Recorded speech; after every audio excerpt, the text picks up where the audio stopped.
네, 안녕하세요. 1월 26일 금요일 새벽기도 시작하겠습니다. 기도하겠습니다. 은혜로우신 우리 하나님 아버지, 오늘도 복된 새 하루를 허락해 주신 것을 감사합니다. 어젯밤 사이에 얼마나 많은 사람들이 이 땅을 떠났습니까?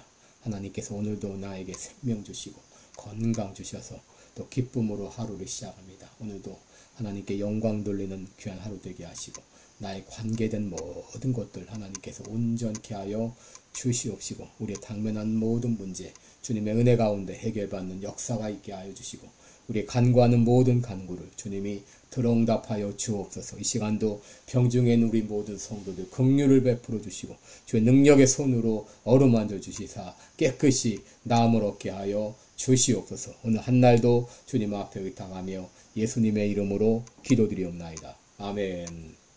네, 찬송가 312장 부르겠습니다. 너 하나님께 이끌리어. 312장입니다. 예전 찬송가는 341장입니다.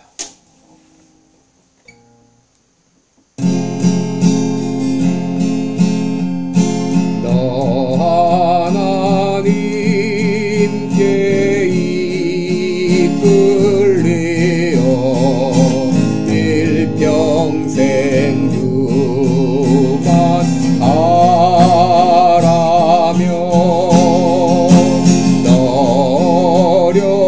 어려울 때에 주시고 언제나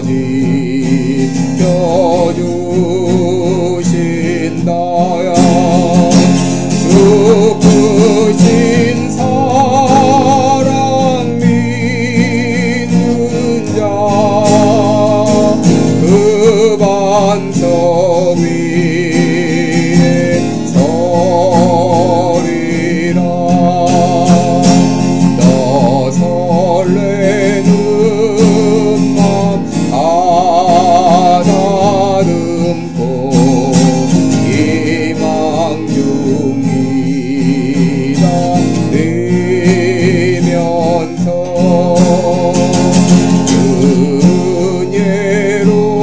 은혜로우신 주의 뜻과 사랑에 만족하여라.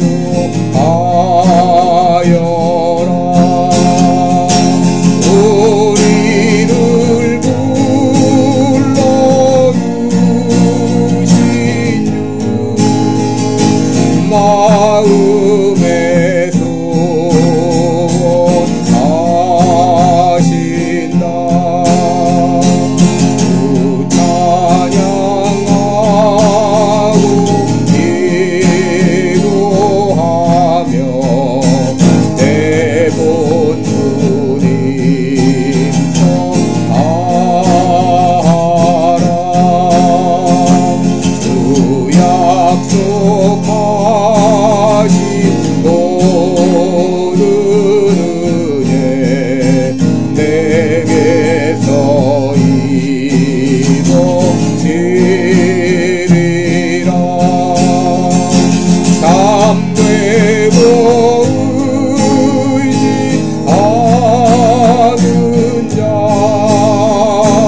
마음에 기여 하시리.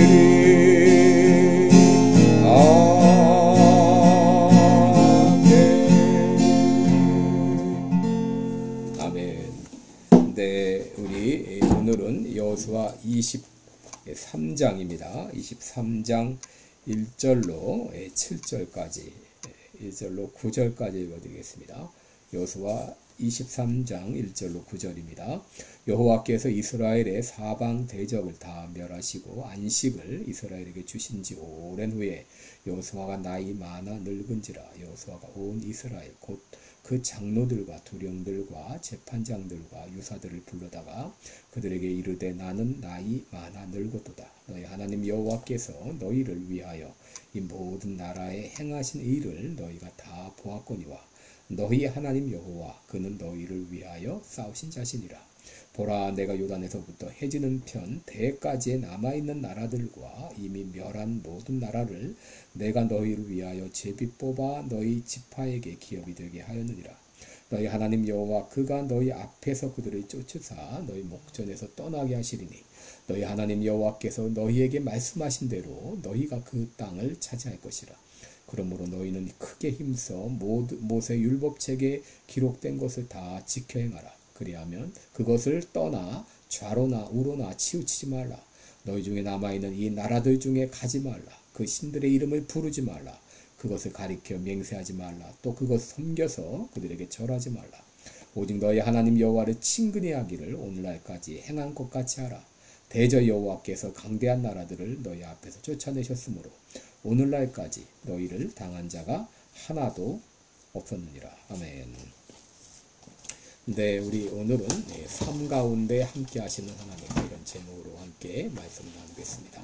여러분, 우리가 살면서 가장 그 고통스러운 순간이 있다면 언제일까요? 그것은 가장 가깝다고 생각했던 사람에게 배신을 당할 때일 것입니다. 저 사람만은 나를 가장 잘 안다고 생각했는데 그로부터 이 배신을 당할 때 그 괴로움은 이루 말할 수 없을 것입니다. 믿었던 이로부터의 배신, 은혜를 베풀었던 자로부터 배신을 당할 때 우리들은 마음을 주체하지 못합니다. 그래서 저는 이런 말을 자주 합니다. 사람은 100% 믿고 100% 믿지 말라. 여러분, 제가 왜 이런 이율 배반적인 말을 하는가? 여러분, 가까운 사람들로부터 배신을 당할 때 이제는 누구도 믿지 않고 살겠다고 생각하게 되면, 그렇게 또 살다 보면 가정생활이나 사회생활은 엉망이 될 수밖에 없습니다. 그러면 어느 누구도 믿지 못하고 누구하고도 함께 일하지 못하고 결국 자신만 힘들어지게 됩니다. 그러므로 아무리 속았을지라도, 아무리 배신을 당했을지라도 다시 인간관계를 시작할 때는 100% 믿고 사람 관계를 시작해야 됩니다. 그러다가도 어느 순간 누구에게가 배신을 당할 때가 있습니다. 그때 우리가 해야 될 말이 사람은 100% 믿지 말라는 것이죠. 여러분, 우리는 계속 속으면서도 계속 믿으며 살아갈 수밖에 없는 것이 오늘날의 사회입니다. 여러분, 오늘 말씀은 여호수아의 고별 설교입니다. 달리 말하면 하나의 유언과도 같습니다. 지금 시간은 가나안을 정복하고 어느 정도 시간이 흘렀을 때입니다. 1절에 보시면 여호와께서 이스라엘 사방 대적을 다 멸하시고 안식을 이스라엘에게 주신 지 오랜 후에 여호수아가 나이 많아 늙은지라 라고 말했습니다. 주석가들은 가나안 정복 후 한 20년 정도가 흐른 시점으로 보고 있습니다. 여러분, 이때는 이제 이스라엘 백성들이 여호와 중심적인 신앙이 흐트러질 수도 있는 시점입니다. 더구나 여호수아는 나이가 많아 죽음에 임박한 그런 상황입니다. 이때 여호수아는 지도자들을 불러 모았습니다. 2절에 보시면 여호수아가 온 이스라엘 곧 장로들과 두령들과 재판장들과 유사들을 불러다가 그들에게 이르되 나는 나이 많아 늙었도다 라고 말했습니다. 죽음을 임박해서 그는 유언과 같은 말을 그들에게 해주고 있는 것이죠. 예전에 제가 한국에서 청년들을 지도할 때 여러분이 죽게 되면 이제 내일 죽는다고 생각하면 무슨 말을 남기고 싶은가 유언장을 작성하게 했습니다. 그리고 한 사람씩 이제 관에 직접 들어가는 그런 체험을 해봤습니다. 비록 이것은 가상체험이지만 죽음에 임박해 있을 때 여러분들이 여호수아와 같은 그런 상황이라면 여러분들의 사랑하는 사람들에게 무슨 말을 남겨주고 싶은가요? 오늘 여호수아는 크게 두 가지를 말하고 있는데, 첫째, 하나님은 누구신가 하는 것과 둘째, 우리는 어떻게 살 것인가 하는 것입니다. 오늘 그 두 가지 중에 하나님은 누구신가에 대한 내용을 함께 생각하면서 그대로 나누겠습니다. 하나님은 어떤 분이신가? 여호수아가 소개하는 하나님은 우리 삶 가운데 함께 하시는 하나님이셨습니다. 여러분, 3절과 10절을 보면 하나님은 이스라엘을 위해서 함께 싸우신 분으로 소개하고 있습니다. 바로 싸움의 현장에 하나님께서 그들과 함께 계셨습니다. 그리고 3절에 보면 너희를 위해 행하셨다. 또 9절에는 강대한 나라들을 쫓아내셨다. 이런 표현들은 모든 상황 가운데 하나님이 그들과 함께 하셨다고 하는 표현입니다. 여러분 지금 여호수아의 말을 듣고 있는 대상이 누구인가요? 여호수아와 함께 가나안 정복 전쟁에 직접 참여했던 사람입니다. 그렇기 때문에 하나님께서 우리를 위해서 이 모든 일을 행했다고 할 때 그들은 모두 고개를 끄덕일 수 있는 사람입니다. 왜냐하면 요단강 도하 사건, 여리고 전투에서의 그 승리, 아이성 전투에서의 그 성공, 이 모든 것들, 이 모든 역사들을 경험하면서 하나님이 어떻게 그들을 위해 일하셨는지를 직접 체험했던 사람들이기 때문이죠. 그런데 여호수아가 그들에게 무엇을 말해주고 있습니까? 하나님이 어떤 분이신가를 잊지 말라는 것입니다. 23장 1절에 보면 여호와께서 이스라엘의 사방 대적을 다 멸하시고 안식을 이스라엘에게 주셨다라고 말합니다. 또 3절에는 하나님 여호와께서 이 모든 나라에 행하신 일을 너희가 다 보았다라고 말합니다. 5절에서는 너희 하나님 여호와 그가 너희 앞에서 그들을 쫓으사라고 말합니다. 가나안을 정복한 것은 우리들의 힘으로 한 것이 아니라 전적으로 하나님의 역사였다는 것을 말하고 있는 것이죠. 여러분 우리들의 신앙이 어디서부터 출발하는가? 하나님이 어떤 분이신가를 아는 데서부터 출발합니다. 하나님이 어떤 분인지를 아는 것이 신앙의 출발점이요 종착역입니다. 신앙생활은 하나님을 더 알아가는 그런 과정입니다. 그런데 우리가 하나님을 어떻게 더 잘 알 수 있을까요? 여러분 과거 우리의 삶 가운데에서 일하셨던 하나님의 역사를 돌아볼 때 하나님이 어떤 분이신가를 더 잘 알게 됩니다. 이제까지 여러분의 삶 가운데 하나님이 어떻게 역사하셨습니까? 어떻게 일하셨습니까? 어떻게 구원하셨습니까? 어떻게 어려움 가운데서, 질병 가운데서, 어떻게 죽음의 위기 가운데서 건져주셨습니까? 시편 77편을 보면 곤란한 지경에 있는 한 사람이 어떻게 그 곤난으로부터 벗어날 수 있었는지를 말하고 있습니다. 시편 77편 2절에 보면 환난 날에 내가 주를 찾았으며 밤에는 내가 하나님을 생각하고 불안하여 근심하니 내 심령이 상하도다 라고 말합니다. 또 시편 77편 3절 4절에 보면 내 손을 거두지 않았으며 내 영혼이 위로받기를 거절하였도다. 주께서 나로 눈을 붙이지 못하게 하시니 내가 괴로워 말할 수 없나이다 라고 말합니다. 또 7절로 9절에 보게 되면 주께서 영원히 버리실까? 다시는 은혜를 베풀지 아니하실까? 그 인자하심이 길이 다하였는가? 그 허락을 영구히 패하셨는가?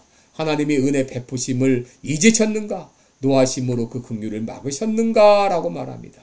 여러분 이 시편 기자는 자기가 하나님께 버림을 받았다고 생각할 정도로 고통 가운데 있었습니다. 이런 정도면 살 소망이 보이지 않습니다. 그런데 놀랍게도 13절 이하를 보게 되면 하나님을 찬양하고 있습니다. 하나님이여 주의 도는 극히 거룩하오시오니 하나님과 같이 큰 신이 누구오니까? 주는 기사를 행하신 하나님이시라. 민족들 위에 주의 능력을 알리시고 주의 팔로 주의 백성 곧 야곱과 요셉의 자손을 구속하셨나이다. 여러분 어떻게 이런 반전이 일어났습니까? 10절에 보면 또 내가 말하기를 이는 나의 연약함이라.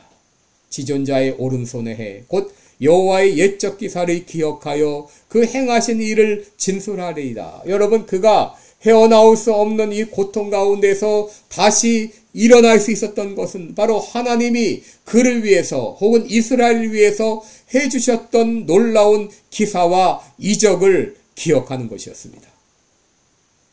홍해를 가르시고 요단강을 가르시고 광야 40년 동안 그들의 모든 것들을 이 베풀어 주셨던 하나님의 역사를 기억하며 떠올리며 과거에 하나님이 베풀어 주신 기사와 은혜를 돌아볼 때 그는 당면한 어려움을 이겨낼 수 있었습니다. 여러분 누가복음 15장에 집을 나갔던 아들이 다시 아버지 집으로 돌아옵니다. 여러분 그 이유가 무엇이죠? 그것은 바로 아버지의 사랑을 기억하는 것이었습니다. 아버지가 그를 위해 해주신 일을 기억하는 것이었습니다. 그는 비록 집을 떠났지만 아버지에게는 불효자식이었지만 나를 품어주시고 사랑해주신 그 아버지에 대한 믿음이 있었기 때문에 그는 다시 집으로 돌아갈 수 있었습니다. 여러분, 우리가 믿는 하나님은 변함없이 우리와 함께 계시는 하나님이십니다. 평안할 때뿐 아니라 힘들고 어려운 순간에도 여전히 함께 하시는 하나님이십니다. 그 하나님은 신실하게 우리를 사랑하십니다. 우리를 결코 버리지 않으십니다.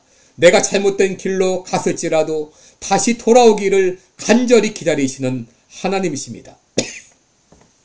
이 하나님께 대한 믿음이 있을 때 어떤 어려움도 이길 수 있고 다시 일어날 수 있습니다. 바로 여호수아는 이집트 땅을 떠나기 전에 이스라엘 백성들이 그 하나님께 대한 변함없는 신앙을 가지고 살기를 다시 한번 당부하고 있는 것입니다. 여러분, 어려움 가운데 있습니까? 그동안 하나님께서 여러분에게 베푸셨던 그 은혜를 다시 한번 기억해 보시기 바랍니다. 여러분을 위해 베푸셨던 사랑을 기억하시고 행하셨던 일들을 되살려 보시기 바랍니다. 그 하나님은 여전히 여러분 옆에 계시고 여러분을 사랑하십니다. 기도하겠습니다. 은혜로우신 우리 아버지, 변함없이 우리를 사랑하시며 여전히 우리와 함께 계심을 찬양합니다. 내가 비록 어려운 순간에 처했을지라도 나를 향한 하나님의 사랑은 변함이 없습니다. 그 사랑을 기억하며 다시 한번 새롭게 일어나는 오늘 이 아침 되게 하여 주옵소서. 예수님의 이름으로 기도드리옵나이다. 아멘. 네, 제가 아직도 알러지가 조금 남아 있습니다. 기도해 주시기 바라고 오늘 복된 하루 되시기 바랍니다. 감사합니다.